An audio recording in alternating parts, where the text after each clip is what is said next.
Hello, everybody. This is Dr. Campbell. We're going to get started on this interesting new study, a couple of studies that I've run across. As you know, I'm the editor-in-chief for 5 medical journals. I've published over 100 studies, and I lecture at several medical schools as well as medical conferences. The next one I'm up at is in about 2 weeks, and that's at A4M, the American Academy of Anti-Aging Medicine in Las Vegas. And that's the last one for this year. I've lectured at many others, and then we start again in 2025. So let's get going.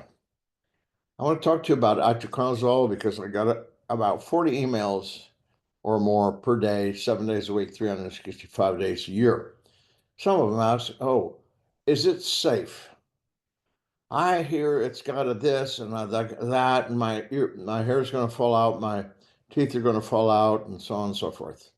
Well, let's get the real skinny on this. Let's get the actual medical evidence from medical journals, not from what people opine on Dr. Google. Standard dose is 100 milligrams twice a day for 6 months if you have tested positive for mycotoxins. This is start to finish. Don't use the pulse method. And you can eat eggs, have a large or small meal, doesn't matter. No need to avoid anything. And you can watch this this is a webinar I did on the gut. So here is a study showing that itraconazole, also known as Sporanox, is a common antifungal agent. It was developed in the 1980s, and it's been in clinical use for 35 years. Now, this was published in 2017, 7 years ago. So now it's been used for 42 years, and it's safe. Here's another study. And this one comes from itraconazole is a broad-spectrum triazole antifungal agent. Look at the bottom. Itraconazole has been well tolerated with doses up to 400 milligrams a day, being generally free of serious side effects. And then here's one on voriconazole, which is stronger than itraconazole. And this is in patients with acute chronic liver failure and continuous renal replacement therapy. It's safe even in those patients, okay? People ask me all the time about nystatin and fluconazole, itraconazole, etc. Well, fluconazole, there's 2 kinds of molds. One is a single cell mold, and the other is a multi-cell mold. A single cell mold are your yeasts, baker's yeasts, brewer's yeasts, and other kinds of yeasts that are used in cooking and so on and so forth. And that's also candida. Fluconazole helps them. Fluconazole will not touch Aspergillus, Stachybotrys, Penicillium, Cladosporium, Fusarium. Itraconazole will do both single cell and multi-cell. So, just look at this and be smart and use the right one. What about the sensitive patient? This is the person that's taken many, 20 or more supplements. They have mast cell activation. And folks, look at this in yellow. Wrong diagnosis and wrong treatment. Patient continues sick and gets more sensitive. Chronic problems. If you have the right diagnosis and the right treatment, the patient gets well and is no longer sensitive. So what is the problem with taking all those supplements and herbs and I don't know what else? This is a study that was published a year ago in 2023, November. 11% of nearly 60 tested dietary supplements actually contain an accurate amount of the key ingredients out of 60 of the most supplements people order and take. 40% did not contain a detectable amount of ingredients at all. Oops. 40%. So you're taking all these supplements, you don't know what's really in them, or who made them, or how they're made. And this is why I stress very strongly the 8 nutraceutical vitamins and supplements that I recommend from specific laboratories because they've been proven to be safe. And this is why it's vitally important to do your homework before selecting supplements, as I have done for the last 35 years. I didn't start this 2-3 years ago or 10 years ago. 35 years, folks. So let's look at this zearalenone, which is a mycotoxin. Okay. And the effects on human health. Over the last years, the interest generated by the matters related to the presence of low molecular secondary metabolites compounds produced by fungi. These are mycotoxins. What has attracted particular attention was zearalenone, ZEA as it's known for short, a mycotoxin produced by the mold fungi belonging to the Fusarium family, which shows strong estrogenic activity. Estrogenic meaning for estrogen. And its chemical structure is similar to natural estrogens, such as 17-beta-estradiol, and as a result, it can bind to estrogen receptors, thus disturbing the hormonal balance and leading to numerous diseases of the reproductive system. And this is, for you ladies, it is a very dangerous mycotoxin. So what is zearalenone known for? It's genotoxic, affecting your genes. It's immunotoxic. It's toxic to your immune system. It's teratogenic, meaning it affects the fetus and makes it abnormal. Carcinogenic, causes cancer. Hematotoxic, meaning the blood abnormalities, and hepatotoxics, the liver. And this study goes on to say that binder types of substances include organic material, such as kaolinite, clays, activated carbon, zeolite, bentonite, etc. Such adsorbents are highly capable of neutralizing aflatoxins, but aflatoxins don't grow indoors in homes or in workplaces. They don't grow indoors. They grow outdoors. However, they're ineffective. They don't help in cases of other mycotoxins. In addition, they bind vital vitamins as well as macro and micro elements. Don't use binders. The medical evidence and the fact and truth is that it's a great delusion.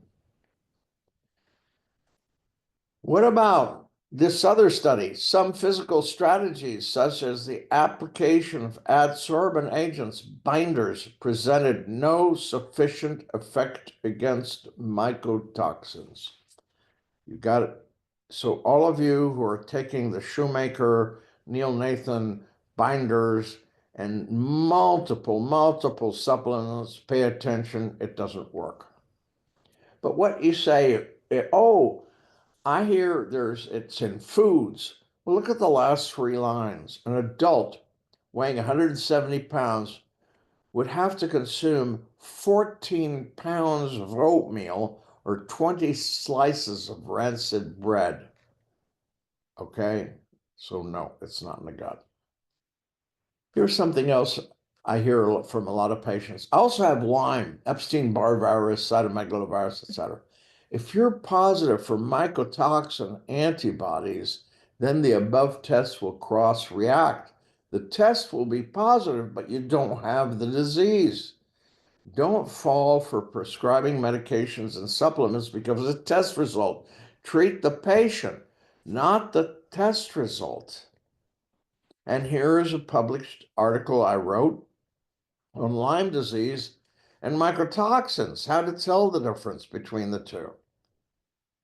So let's look at now heavy metals. This is a study from Harvard University. And this tells you exposure to methylmercury in fish is a grave concern to women of reproductive age because of the adverse health effects this can have on the developing fetuses. It's also linked to neurological and cardiovascular disease in adults. So when inorganic mercury enters the waterways, microorganisms convert it to toxic methylmercury, which then accumulates in the food that fish and humans eat. So be aware of this. And this was published in Environmental Health Perspectives, a medical journal that I'm very familiar with. And Harvard University estimated changes in American seafood-related methylmercury exposure over the past decade with an eye toward informing strategies to reduce mercury pollution. And what did they find? Let's talk about the Minamata Convention. This is a global treaty to decrease mercury emissions. And it refers to a city in Japan called Minamata, where methylmercury pollution in the 1950s poisoned thousands of people and caused severe neurological damage in babies exposed prenatal before they were born. Parties to this convention prohibit mercury mines, reduce or eliminate the use of mercury in artisanal and small-scale gold mining, implementing air pollution control on mercury emitters, and phase out mercury in items such as battery, and look at this, cosmetics, light bulbs, dental fillings of using mercury, dentists. Okay, in 1918, February, Belgium became the 89th party to the convention.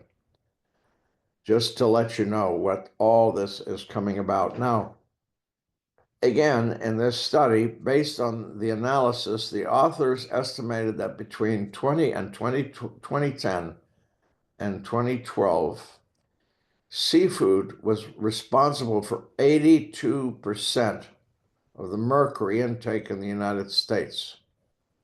So where do you get heavy metals? Seafood, with 45% of U.S. intake coming from open ocean fish and 37% from coastal species. Seafood caught in the Pacific Ocean was estimated to account for more than half the methylmercury intake in those years, as compared with only 12% coming from the fish caught in the North Atlantic. So the issue became, they further estimated that canned and fresh tuna, you eat carpaccio tuna, watch this, most of which came from the open ocean, contributed to the highest fraction, 38% of methylmercury intake.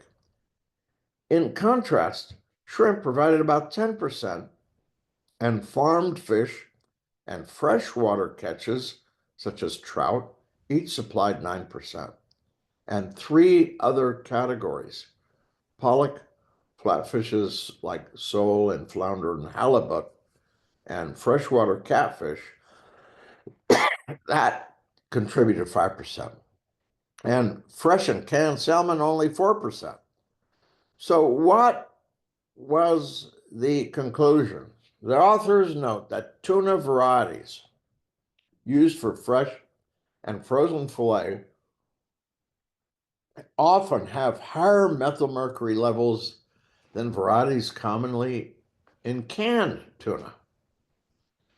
And on top of that, with all this sashimi and sushi restaurants all over and people going there, which use large tuna, sea bass, yellowtail, was estimated to have an increase the total per capita of methylmercury by 0.04% per person per day. So what was their conclusion? Even if you eat a small amount of tuna sushi or sashimi, you could ingest much more methylmercury than if you eat a big pile of shrimp. So let's now switch to urine testing, which is so popular and everybody likes to pee in a cup and send it off. It doesn't take much. What does this study say? It says that urine sampling at different time points during the day is needed. Not one test and see what happens. Remember, you're only measuring what's left the body, not what's in the body. And then, because a lot of factors such as gender, if you're a woman or a man, age, diet, muscle mass, can influence creatinine secretion. So what do they say is the best? The ELISA method to detect mycotoxins in human serum comes with significant accuracy, precision, and specificity. That's this test by MyMycoLab. And you get both 14 different mycotoxins, IgG, which tells you if it's a toxic reaction, and IgE, which tells you if it's a mast cell activation. Okay, and it's available internationally. So look for body burden of chemicals, not chemicals coming out of my urine. Get that, folks? And then here's this study. Several popular organic acid tests, OAT, claim to detect imbalances in gut bacteria and fungi, but most of the microbial markers of these tests do not measure what they claim. And how about chemical in blood versus antibodies in blood versus chemicals in urine? Many labs focus on the levels of chemicals measured in urine, but this is an indication of chemicals that have already passed out of the body. We should measure immune response to the chemicals, okay? So that helps you understand that urine for chemicals, for mycotoxins, for molds, etc., is not the test to use. And here it is. Let's debunk useless tests with no medical evidence. In other words, there isn't anything in medicine that says these have anything to do with molds or mycotoxins. And these are them. The MMP9 HLA test for genetics and on and on. The visual contrast, Marcons, all these are bunk. So VEGF is a major player in leukemias and lymphomas. They have nothing to do. The visual contrast test, there's no studies linking this to molds or mycotoxins. And Marcons doesn't exist in medicine. There's not even a single study in the National Library of Medicine with more than 20 million published studies. There's not one on Marcons. It's all a figment of the shoemaker Neil Nathan imagination. Here's another sham test. This is that HLA-DR test that claimed that 25% of the population have this. Well, that's 25% of 330 million Americans is 82.5 millions. And there's no published studies relating HLA-DR to anything with molds and mycotoxins. There's no research. It is not taught in any medical institution and has no basis in medical science. This is another test that is pretty much useless. This is the ERMI test. Look at what it says. August 22, 2013, in the bottom right-hand corner. This is not to be used. And here is something that someone wrote to me. I get about 40 plus emails a day, 7 days a week, 365 days a year.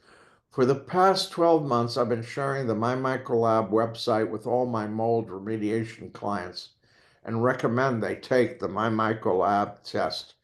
I have learned so much from Dr. Campbell, and I'm so appreciative for the education in providing a real solution.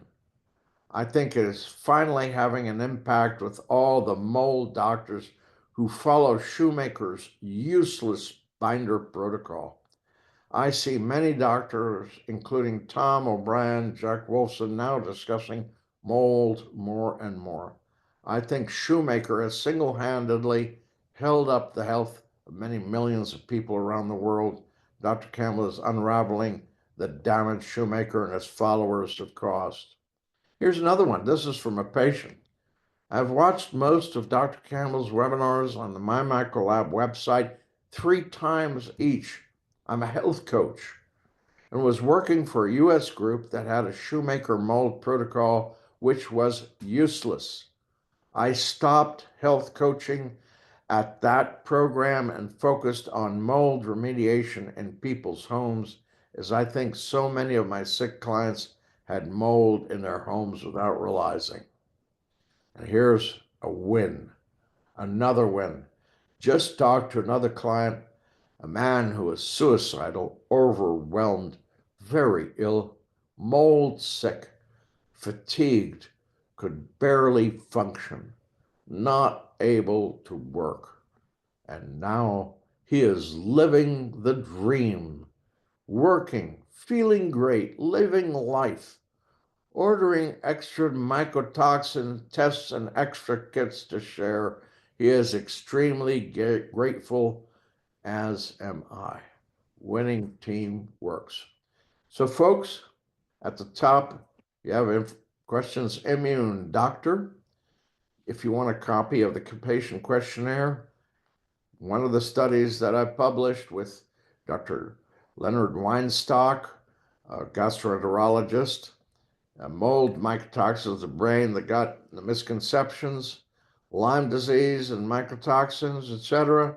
And you can always go to my website, www.andrewcampbellmd.com, and watch all my videos there. So let's go to the chat. All right. MyMycoLab results show really high gliotoxin, but when I researched it, I only get info on Candida. Did you research it in PubMed and medical journals or just on Dr. Google? Is gliotoxin a mycotoxin? Yes. Could it be responsible for an extensive list of symptoms? Yes. Itraconazole will help this? Yes. Studies done at Rutgers University School of Medicine shows that gliotoxin, and this is if you go to the National Library of Medicine website, not Dr. Google. Dr. Google is not the place to go for real medicine and real science.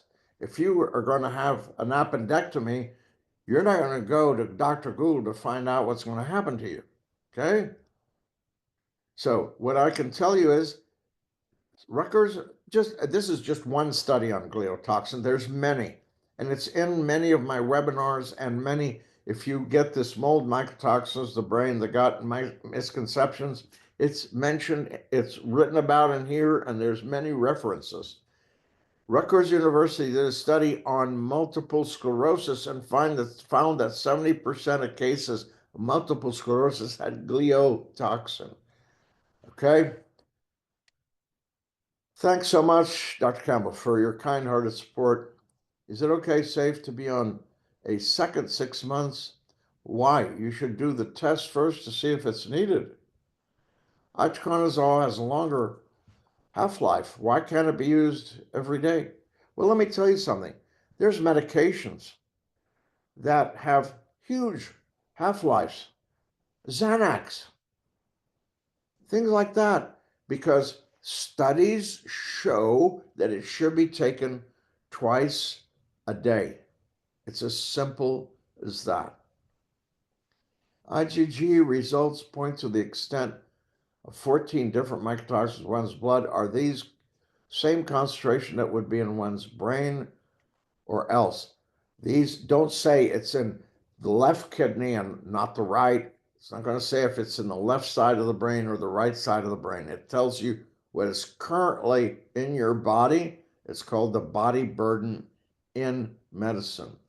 Why does a IR infrared sauna session provide temporary relief for some mycotoxic symptoms? Because sweat is one way to get rid of toxins. On the mycotoxin test, what is the difference between positive IgG and IgE on the same mycotoxin?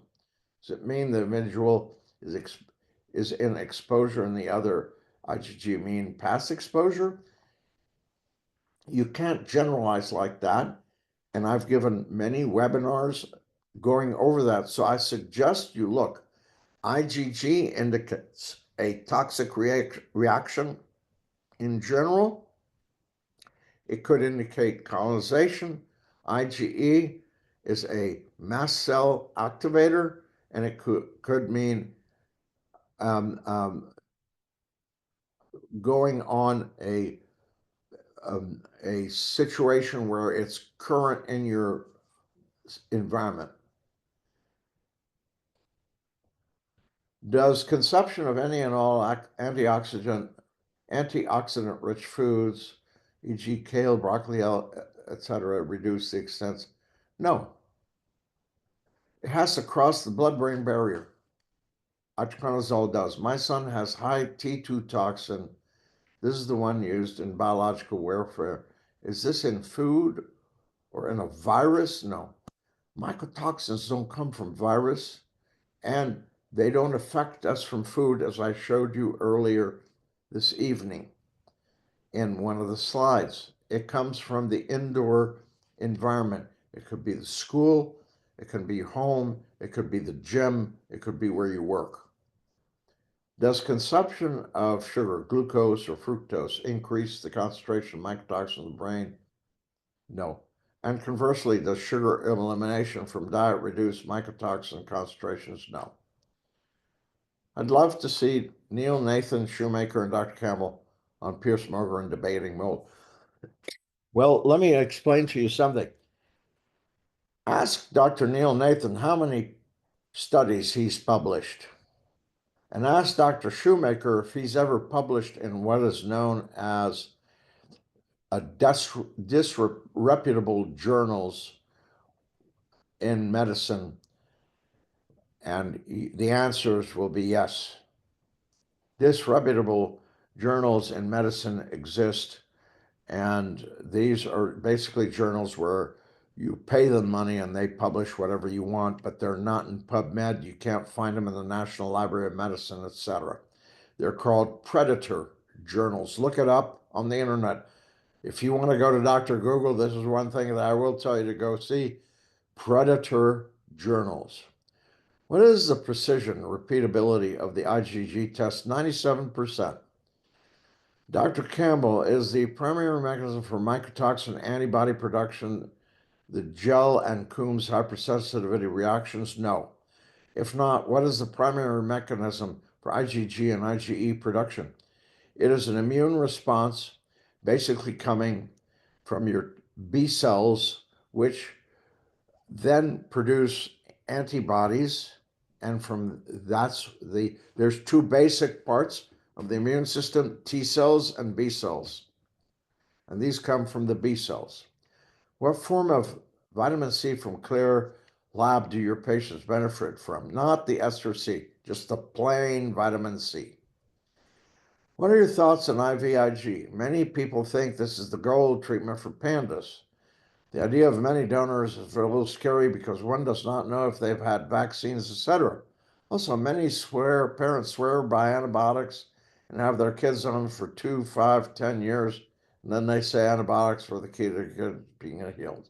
I feel they may have suddenly moved out of mold or something and then healed, but it was felt. I feel that they're the antibiotics, but they get upset if doc won't prescribe them, and I'm speechless. Okay, so let's take a look at this. What happens if you take an antibiotic for a week or two? What does it do to your microbiome?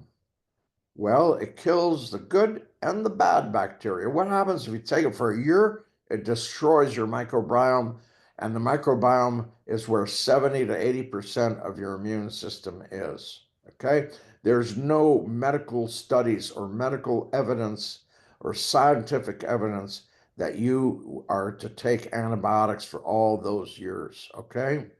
Second, IVIG is basically used for demyelination.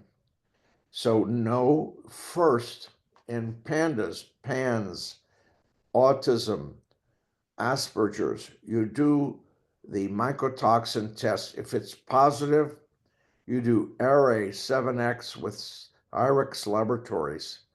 Then you start treatment. And if you have abnormal neurological symptoms, neurological findings on examination, a positive 7X array test from Cyrex and nerve conduction velocities that show demyelination, then IVIG is considered positive. I wrote a book on that 20 years ago. Would cold water small fish be okay to eat? Herring, sardines? Yes. Best is to use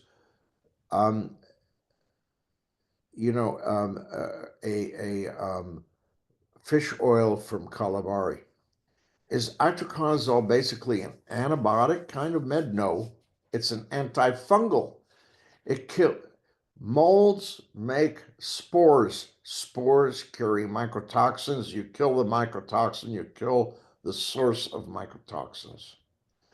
Does it dissolve the mold? No. My son suffers from neurological, mostly from mold, and I was wondering how the meds actually work to get at it. By the way, it's 4 basic parts for treatment. The first is the first rule of toxicology: get the patient away from the toxin or the toxin away from the patient. The second is itraconazole. The third is 8 specific nutraceutical vitamins and supplements at specific doses. The fourth is an anti-inflammatory, low histamine diet. Okay? So itraconazole, again, molds produce spores. Spores carry mycotoxins. You kill the spore, you kill the mycotoxin. You get rid of the mycotoxin. Do patients need to get a total IgG or IgE to help us know if the result on mycotoxin is not falsely low? Yes. I know it is important to get out of the environment, but it's okay to start the antifungal or at least offer some kind of comfort while we are cleaning up the environment. It will not help. That is the medical evidence. Imagine that you're in a lab where there's mercury and you're waiting to start mercury treatment till you leave the lab, but you decide to start while you're still in the lab inhaling mercury. It's not going to work. What exactly happens if you do not get out of the environment? You continue to have mycotoxins affecting you. Does the body basically become immune to antifungal? No, there's no such studies that show the body becomes immune to antifungal. Is it because the gases released? No, there's no gases involved. Mycotoxins are molecules. They're not gases. And it's just trying to heal and getting to push back. There's no gases involved. Would non-alcoholic fatty liver resolve itself? It depends on what your medical history is, where this non-alcoholic fatty liver comes from. Okay? What to do when a child is into 3 months of treatment with itraconazole and gets re-exposed to school? Does the 6-month protocol start over? Is there a different protocol to follow?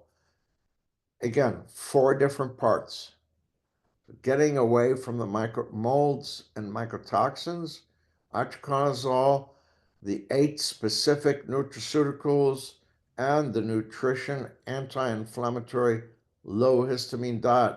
It's a 3-legged stool. You need all those 3 to have it work. If you're getting re-exposed, you're back at 0. Low levels of IgE in 1 and a few 2 range, IgG in the 5 and 3 range. All others. Does this represent a pattern of colonization? It depends on your symptoms. A colonization is also not only the test, but symptoms. I don't treat test results. I treat human beings. Is the itraconazole treatment always 6 months long, no matter what? Usually that is the amount. Textbooks in medicine say it should be 12 to 18 months. But with getting the person out of the environment, getting the right kind of nutrition, and taking the nutraceuticals, are reduced to 6 months. Would tight, painful joints and muscles resolve themselves on this plan? I'm finding glucosamine sulfate. Yeah, I like to cure things, not having to take glutamine sulfate for the rest of my life. I want to get rid of it so I don't have to take anything. Any insight on taking berberine with itraconazole? I don't use it. I've never used it in my patients. Is IR sauna critical to your protocol? It is not. Can mold exposure cause sport-related injuries like tendonitis or easily pulled hip flexors or groin injury? It can in certain situations. Is a lack of vitamin C and collagen associated with very dry, painful calluses on heels of feet in persons with rheumatoid arthritis, chronic fatigue syndrome, and no diabetes? It can be. It probably caused by mycotoxins. There is some research that there can be some resistance to itraconazole. Have you found this to be an issue? Please send me the research. You got my email address. I'm, again, the editor-in-chief for 5 medical journals. I've published over 100 studies. I've yet to find a single study that says you can develop any kind of resistance. What or how do you recommend to the testing of the home or vehicle? I'm an expert in the human body as a medical doctor. I'm not an expert in homes or cars. You have to go to Bradley May at envirohealth.co and ask him, why do you see an increase in IgG after itraconazole for a year? Is it environment is still not mold-free? Exactly. If you're not, it's the most common cause for continued levels of IgG antibodies, IgE antibodies.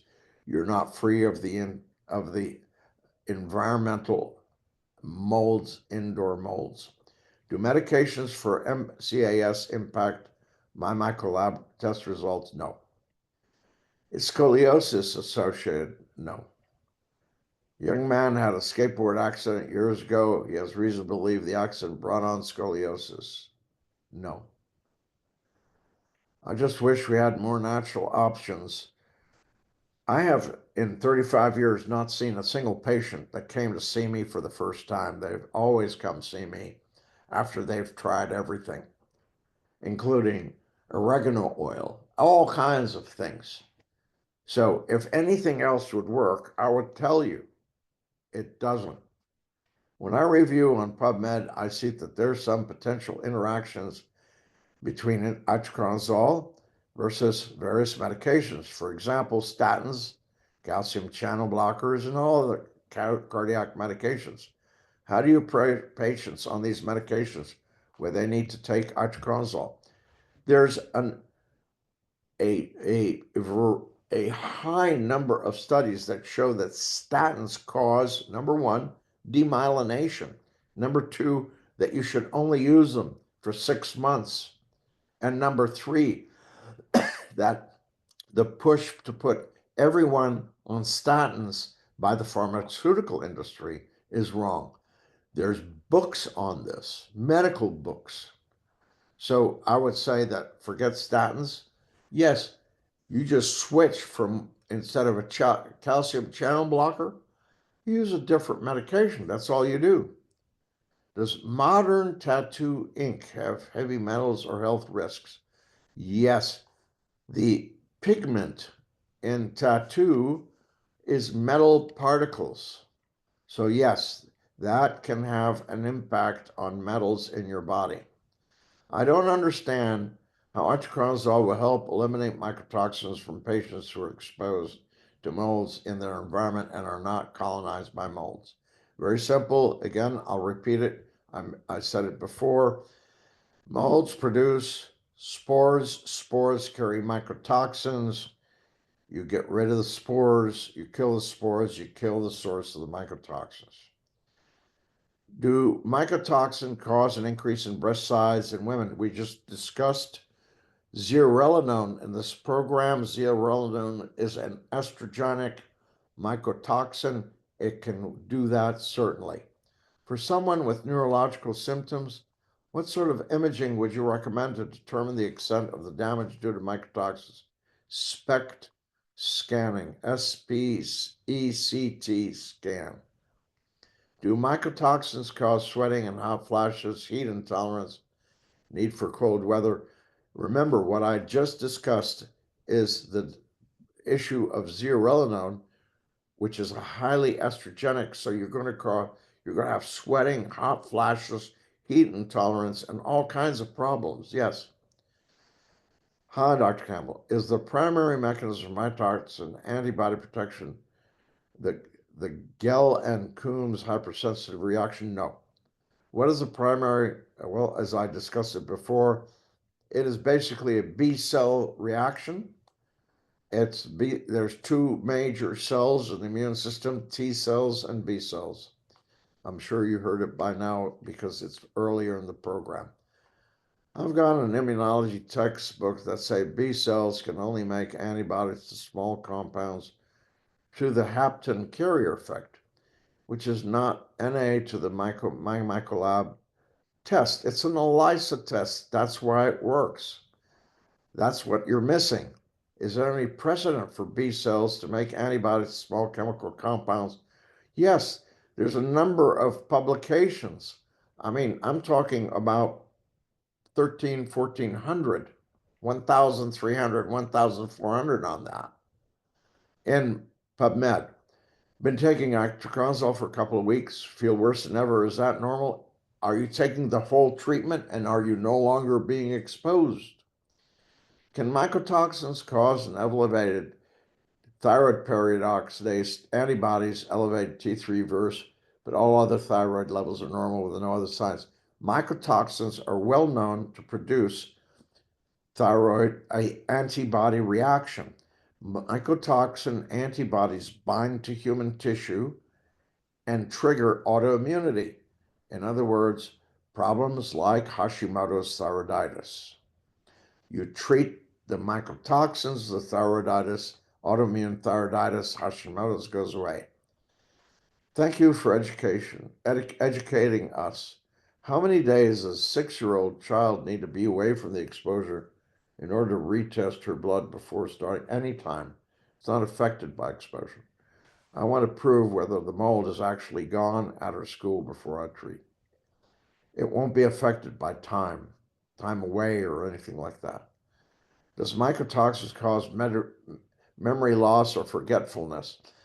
Mycotoxins cause 70% of multiple sclerosis, 70%, and this is all from published studies, and you can find it in these publications that I have on the screen currently.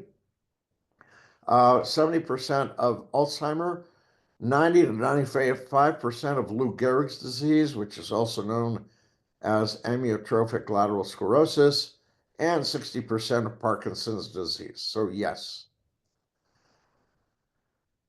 Extreme chronic sensitivity mold for 25-year-old patient is affordable to start low and slow or do the regular protocol.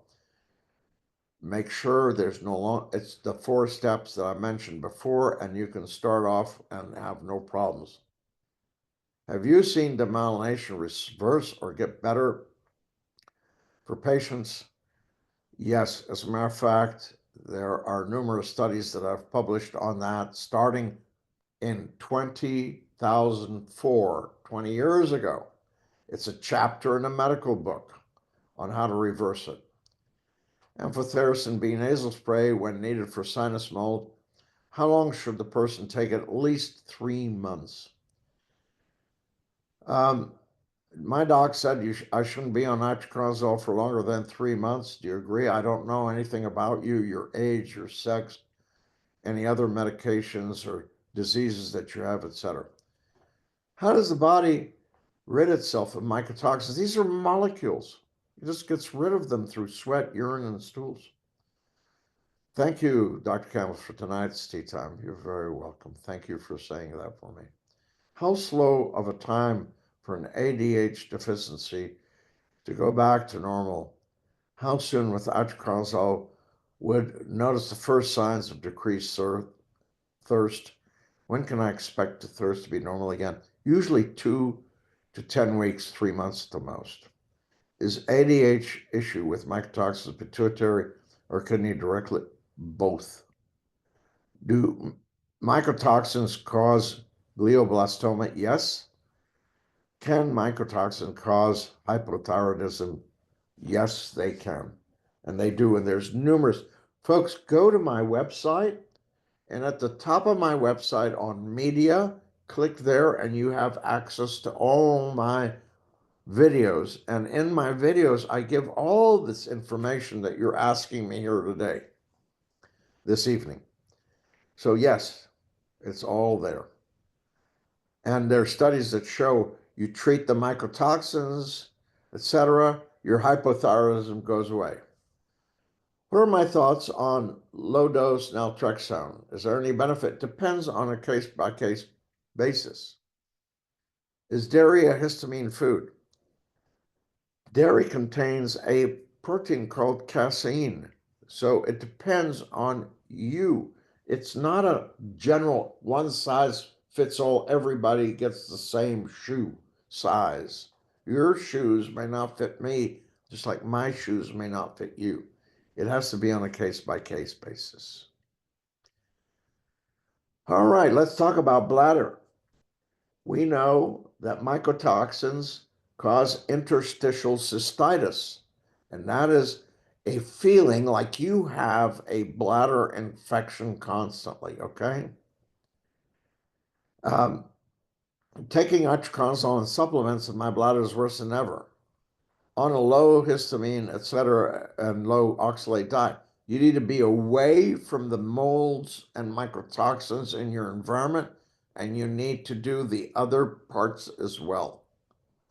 So that means doing a low histamine anti-inflammatory diet. It means taking all the 8 specific nutraceutical at specific doses, etc. I can't walk, stand, blurry vision, difficulty speaking, dying at a loss for what to do, have been tested on IC, think I'm out of mold, feel like I'm getting worse. Do the test. And by the way, everybody who does the test, once you're done, once you get the results, you have a complimentary Zoom call to go over the test with you. If dairy doesn't make me sick, can I keep eating it? I've never heard anyone eating dairy, but maybe drinking. Does mold cause blood in the urine? Yes, because it can cause interstitial cystitis. And once you treat the molds, the interstitial cystitis goes away. It is absolutely great. People are so there's I mean the bladder is all day long. You have this. It's really uncomfortable, and you day and night with this bladder issue. Okay, um, so folks, remember, watch all my videos, ask me questions, read my studies. I'm here to help people. I'm here to help you.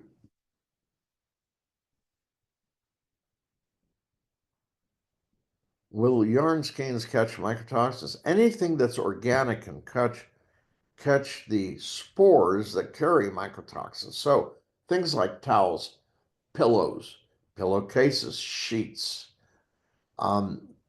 bed covers, curtains, those things will carry mold spores. Thank you, Ms. Tracy. I appreciate your kind words. Patient with significant IBS due to the mold, started itraconazole, can't take vitamin C or magnesium due to worsening loose stools. You're taking the wrong kind of vitamin C and the wrong kind of magnesium. Watch my webinar on treatment. It'll tell you the right kind. There's 6 kinds of magnesium. One of them is used in medicine in people who take colonoscopies to have diarrhea. So you got to take the right kind of magnesium. And vitamin C, you have to take the right dose. This is why in the webinars, I give you all the information on these supplements. What does a mold from outside make you sick? How many square feet is outside? Can you please tell me? And how many square feet is inside? Have you written books? Yes. Respectfully, and I cannot take MAG SRT or the vitamin C by clear, both of which in this reference for the IBD. So something else must be going on. Are you taking the megaspore biotic? Are you on a low histamine anti-inflammatory diet? Those kind of things. And are you out of the environment? After mold remediation, do I need to get rid of pillows, sheets, comforters, clothing? Yes, you do. Is the dizzy, balanced, drunk feeling related to positive mycotoxins? Yes. Or from the histamine response? No, it's not the histamine. It's the demyelination mycotoxins cause in the brain. This chapter in a medical book that I and 5 other doctors wrote on this. Does IR sauna, infrared sauna, remove mycotoxins from the brain as well? No. Does MyMycoLab allow other companies to advertise their company without copyright issues? No.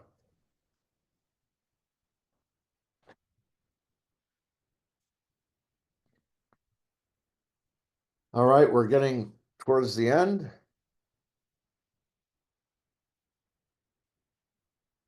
Uh, I've been on the paradigm for 3 months, the treatment paradigm, and my MD wants monthly liver tests. They have been all normal. I think he is surprised. So glad I got him to prescribe itraconazole. Made him look up your site.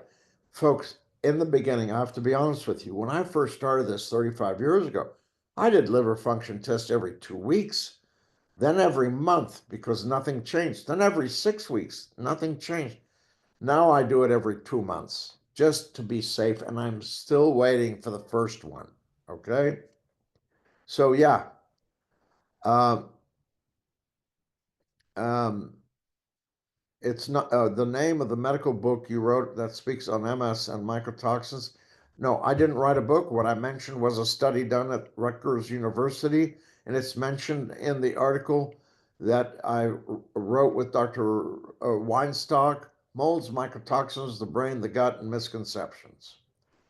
It seems like our environment will always have mold. We might keep our house clean, but we can't control places we visit. That's very true. You can't control. But in general, places are not moldy because they smell bad if they're moldy. You know that musty smell are volatile organic compounds produced by molds. So people open a hotel Airbnb door and that smells musty, well, then you know.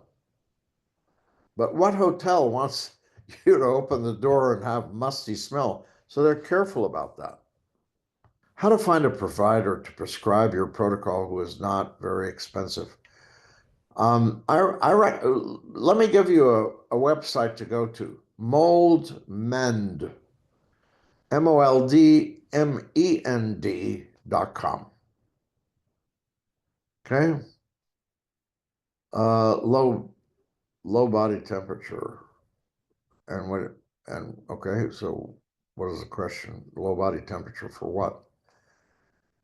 Do you like any doctors in Michigan that know your work? Yeah, just shoot me an email and I'll send you who is really good up in Michigan. I've learned so much from you and really appreciate your kindness. Thank you so much for that. Is it typical that infectious disease doctors are not trained to treat this? Okay, one is an infection, the other is a toxin. It's a whole different thing. Do you go to a dermatologist if you're about to have a baby to have them deliver your baby? No, you go to an obstetrician. It's two separate, completely different. Infectious diseases treat viruses and bacteria and stuff. These are toxins, they're molecules. Viruses, bacteria are living organisms, they have cell walls, etc. Mycotoxins and other toxins are molecules. It's completely different. Do we need to do any reset of vagus nerve after the paradigm? No, it'll take care of that. The vagus nerve, which is the largest nerve in the body, it's the 12th cranial nerve, etc., 10th cranial nerve, etc., and it gets demyelinated. When you get through the treatment, the remyelination returns and it fixes itself. I know doctors in Oregon, yes, several. Does it make sense to test for Bartonella through IGeneX immunoblot prior? No. Immunoblot is not an acceptable test for Bartonella or Lyme or anything else. Watch my webinar on Lyme disease. Also, if you have positive antibodies to mycotoxins, you will be positive for CMV, Epstein-Barr, IGeneX Vibrant test for Lyme, etc., because it's a cross reaction. You don't have Bartonella, you don't have Lyme, but it's a cross reaction. It's in my webinars. What type of physician treats mycotoxins? Those that are familiar with the effects of molds and mycotoxins. I heard some people don't respond well to ascorbic acid for the vitamin C. Is there a not all natural option to consider? Well, I hear that there's a website that says that global warming proves the earth is flat. So I wouldn't listen to what opinions. Let me explain something to you. In medical school, I was taught in God we trust, everyone else has to show data. And in my second year, the professor of pathology taught me everyone has an opinion like they have a rectum. Opinions, anecdotes don't count, folks. Okay. Tonight I heard for the first time about getting rid of bedding. Doesn't washing correct issues? What do you think? I'm not an expert in bedding and washing and housing. Ask Brantley May at envirohealth.co. Thank you, Rustin. Appreciate your work and all your efforts. You're simply amazing. God bless you. Thank you. Can killing off mycotoxins lead to impaired sleep and GI issues? Let me explain, help you understand this. Mycotoxins cause impaired sleep and GI issues. Getting rid of the mycotoxins leads to good sleep and normal GI. It's the opposite way around. Do mycotoxins cause excess earwax? No.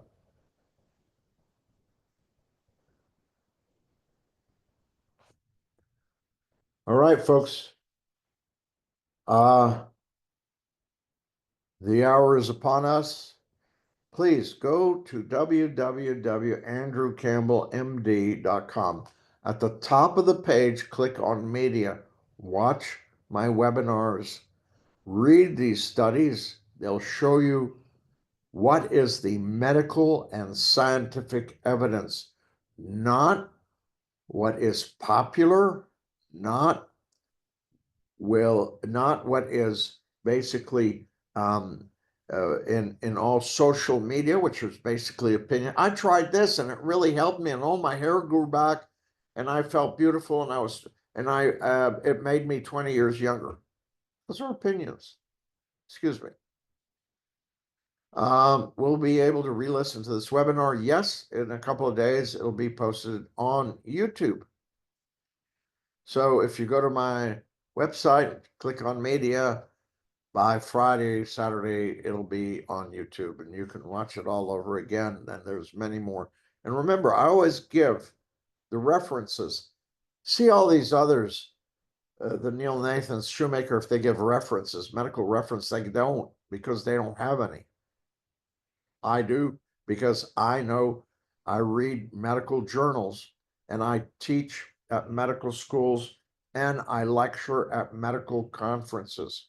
Next one in 2 weeks in Las Vegas I get there on the 12th of December. That's less than, in 2 weeks. Yeah, I'll be there. So sending many sincere thanks, Ali. Thank you so much. I figure you've been doing this for decades, so surely you know what you're talking about. Yes. Thank you so much, everybody. Love you all. I want you all to be well, to be healthy, to live the life that you're supposed to live as you were given by God. Bless you all. Take care.